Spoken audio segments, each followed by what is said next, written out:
السلام علیکم dear viewers. تھکن اور کمزوری ایک عام مسئلہ ہے جو ہر عمر کے افراد کو ڈسٹرب کرتا ہے۔ بعض اوقات یہ جسمانی محنت، نیند کی کمی یا ذہنی دباؤ کی وجہ سے ہوتی ہے، جبکہ کبھی کبھی یہ کسی بیماری یا غذائی کمی کی علامت بھی ہو سکتی ہے۔ اسلام میں جسمانی علاج کے ساتھ روحانی علاج کی بہت اہمیت بیان کی گئی ہے۔ اگر ہم تھکن اور کمزوری کی وجوہات پر غور کریں تو اس میں سب سے پہلے نمبر پر نیند کی کمی ہے۔ اگر انسان روزانہ مناسب نیند نہ لے تو جسم میں توانائی کی سطح کم ہو جاتی ہے اور مسلسل تھکن محسوس ہوتی ہے۔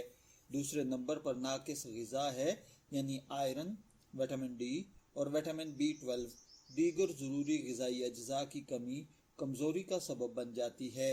تیسرے نمبر پر ہے ڈپریشن، ذہنی دباؤ اور پریشانی۔ مسلسل ٹینشن، خوف، پریشانی جسمانی توانائی کو متاثر کرتے ہیں اور انسان کو تھکا کر رکھ دیتے ہیں۔ چوتھے نمبر پر ہے ڈی ہائیڈریشن، یعنی پانی کی کمی۔ جسم میں پانی کی کمی بھی تھکن اور سستی کا باعث بنتی ہے۔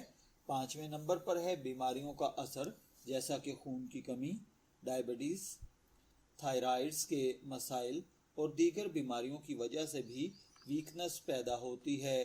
تھکن اور کمزوری کے اثرات پر اگر بات کی جائے تو کام میں دل نہ لگنا، یادداشت کا کمزور ہونا، چڑچڑاپن اور غصہ، جسمانی درد اور سستی، عبادات اور روزمرہ امور میں دشواری، اعتماد میں کمی اہم اثرات ہیں۔ اگر آپ اس کا ڈاکٹر سے علاج کروا رہے ہیں تو بہت اچھا، اور اگر آپ اس کے ساتھ روحانی علاج بھی کرنا چاہتے ہیں تو بھی میں آپ کو یہی مشورہ دوں گا کہ آپ میڈیکل کا علاج یعنی ڈاکٹر سے علاج ضرور کروائیں، اور ساتھ میں روحانی طور پر آپ یہ عمل کریں۔ روزانہ 7 مرتبہ سورہ فاتحہ پڑھ کر اپنے اوپر دم کر لیا کریں۔ انشاءاللہ العزیز اللہ تعالیٰ آپ کو تھکن، کمزوری اور سستی سے محفوظ رکھے گا۔ اسی طرح نماز فجر اور مغرب کے بعد آپ آیت الکرسی ضرور پڑھا کریں۔ یہ روحانی حفاظت، قلبی طاقت، تھکاوٹ اور کمزوری کا بہترین علاج ہے۔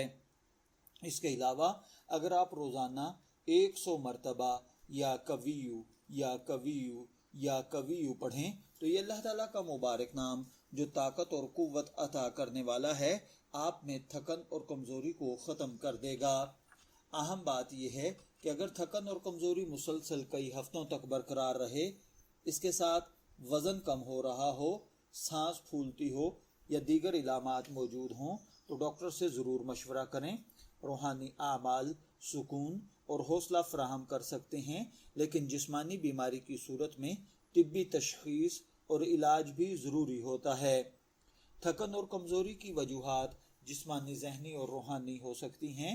متوازن غذا، مناسب نیند، ورزش، قرآن پاک کی تلاوت، درود پاک، استغفار اور اللہ تعالیٰ کے اسم مبارک یا کویو کا ورد انسان کو جسمانی اور روحانی طور پر مضبوط بنانے میں مددگار ثابت ہو سکتا ہے۔ اللہ تعالیٰ ہم سب کو صحت، طاقت اور عافیت عطا فرمائے، آمین۔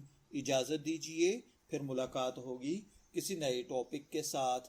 تب تک کے لیے اللہ حافظ۔